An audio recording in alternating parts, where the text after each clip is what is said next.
Welcome to மன்சூரு channel. இன்றைக்கி நம்ம PRAN முருங்கைக்காய் போட்டு குழம்பு தான் வந்து பண்ண போகிறோம். வாங்க அதை எப்படி பண்ணுறதுன்னு பார்க்கலாம்.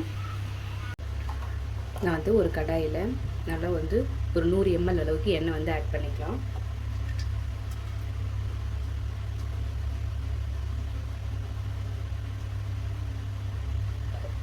எண்ணெய் வந்து நல்லா சூடாகட்டும். எண்ணெய் வந்து நல்லா சூடானதுக்கப்புறமா இதில் 1/4 டீஸ்பூன் வந்து சோம்பு, 1/4 டீஸ்பூன் கசகசா, இது ரெண்டும் வந்து நல்லா பொரிஞ்சு வந்ததுக்கப்புறமா இதில் நான் நல்லா 4 பெரிய சைஸ் வெங்காயம் வந்து நல்லா பொடியாக கட் பண்ணி எடுத்திருக்கேன். அதை வந்து இதில் நம்ம ஆட் பண்ணிடலாம்.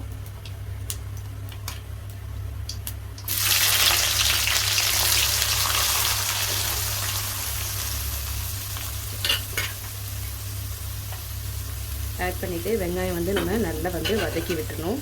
நம்மளுக்கு வெங்காயம் நல்லா வதங்கினா தான் குழம்பு வந்து நல்ல டேஸ்ட் இருக்கும். வெங்காயம் வந்து நல்லா இந்த அளவுக்கு வதங்கினதுக்கப்புறமா 2 பச்சை மிளகாய் வந்து இதில் ஆட் பண்ணிக்கிறேன்.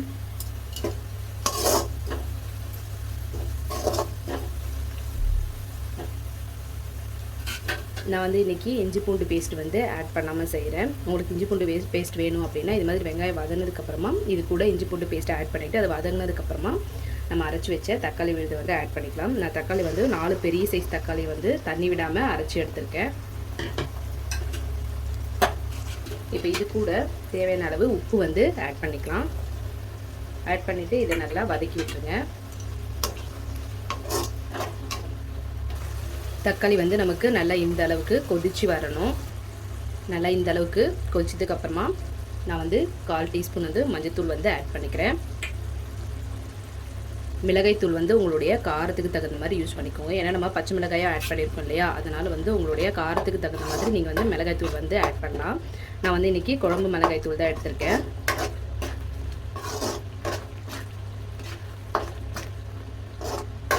நல்லா இப்போது இந்த மசாலா வந்து எண்ணெய் பிரிஞ்சு வர அளவுக்கு நல்லா கொதிச்சு வரணும். தண்ணி எதுவுமே ஆட் பண்ணாமல் நம்ம அந்த தக்காளியில் இருக்கிற தண்ணியை வந்து நல்லா சுண்டி வர வரைக்கும் இதை நம்ம நல்லா வதக்கி விட்டுட்டே இருங்க. எண்ணெய் பார்த்திங்கன்னா நல்லா பிரிஞ்சு வருது. இப்போ இதில் வந்து நான் 2 பெரிய சைஸ் முருங்கைக்காய் வந்து இது மாதிரி சின்ன சின்ன பீசஸாக கட் பண்ணி வச்சுருக்கேன். அதை வந்து இதில் ஆட் பண்ணிடலாம். இப்போ இது கூடவே நான் வந்து ஒரு 1/2 கிலோவுக்கு எறா வந்து நல்லா க்ளீன் பண்ணி எடுத்திருக்கேன். அதையும் வந்து இதில் ஆட் பண்ணிடலாம். ஏன்னா ரெண்டுத்துக்குமே குக்கிங் டைம் வந்து கொஞ்சம் சேமாக தான், சீக்கிரமாக 2 பொருளுமே வேகக்கூடியது. அதனால தான் அட் டைமில் 2மே வந்து நான் ஆட் பண்ணிக்கிறேன். ஆட் பண்ணிவிட்டு தண்ணி எதுவும் மிக்ஸ் பண்ணாதீங்க, நல்லா வந்து கிளறி விட்டுடலாம். ஏன்னா இறால இருக்கிற தண்ணியே வந்து நமக்கு வந்து வரணும், இல்லைன்னா இறாவோட ஸ்மெல் வந்து நமக்கு வரும் சாப்பிடும்போது. அந்த தண்ணி வந்ததுக்கப்புறமா நம்மளுக்கு எந்த அளவுக்கு கிரேவி வேணுமோ அந்த அளவுக்கு தண்ணி வந்து ஆட் பண்ணி கொதிக்க விட்டுடலாம். பாருங்கள், தண்ணியே நம்ம எதுவுமே ஆட் பண்ணல. அந்த இறால இருக்கிறதே நல்லா வந்து கொஞ்சம் கிரேவியாக வந்துருக்கு.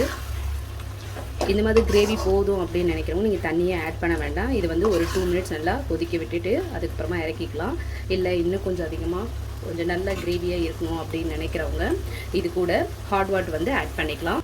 நான் இதில் கொஞ்சமாக வந்து ஹாட் வாட்டர் வந்து ஆட் பண்ணிக்கிறேன். அப்போ தான் வந்து நம்மளுடைய இறா வந்து ரப்பர் மாதிரி இருக்காது. இப்போது தண்ணி ஆட் பண்ணதுக்கப்புறமா இதை நம்ம நல்லா வந்து கொதிக்க விட்டுறலாம்.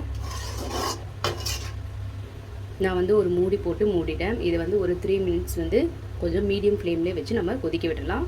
தண்ணி வந்து ஓரளவுக்கு கம்மியானதுக்கப்புறமா நம்ம வந்து இதில் மற்றதை ஆட் பண்ணிக்கலாம். பாருங்கள், நம்மளுடைய குழம்பு வந்து நல்லா கொதிச்சு வருது. இப்போ வந்து நான் வந்து இதில் கருவேப்பிலையை வந்து ஆட் பண்ணிக்கிறேன். நான் வந்து இன்றைக்கி ரொம்ப துக்காக வைக்கல, எனக்கு குழம்பாக வேணுன்றதுனால நான் வந்து தண்ணி வந்து நல்லா ஆட் பண்ணி தான் வந்து குழம்பு வச்சுருக்கேன். நம்ம இந்த ப்ரானோட வந்து முருங்கைக்காய் ஆட் பண்ணும்போது ரொம்பவுமே டேஸ்ட்டாக இருக்கும். நார்மலாகவே முருங்கைக்காய் கார குழம்பு வச்சாலே வந்து நம்மளுக்கு குழம்பு வந்து அந்தளவுக்கு டேஸ்ட் இருக்கும். இதில் ப்ரான் சேர்க்கும் போது இன்னும் கூடுதலான டேஸ்ட் வந்து கிடைக்கும். பாருங்கள், நல்லா வந்து எல்லாமே வெந்து வந்திருக்கு. ஒரு சூப்பரான நம்மளுடைய ப்ரான் முருங்கைக்காய் குழம்பு வந்து ரெடி ஆயிடுச்சு. இந்த ரெசிபியை நீங்களும் உங்கள் வீட்டில் ட்ரை பண்ணி பாருங்கள். ட்ரை பண்ணி பார்த்துட்டு எப்படி இருக்குன்னு கமெண்ட் பண்ணுங்கள். உங்கள் ஃப்ரெண்ட்ஸ்க்கு ஷேர் பண்ணுங்கள். சப்ஸ்கிரைப் பண்ண மறந்துடாதீங்க. தேங்க்யூ.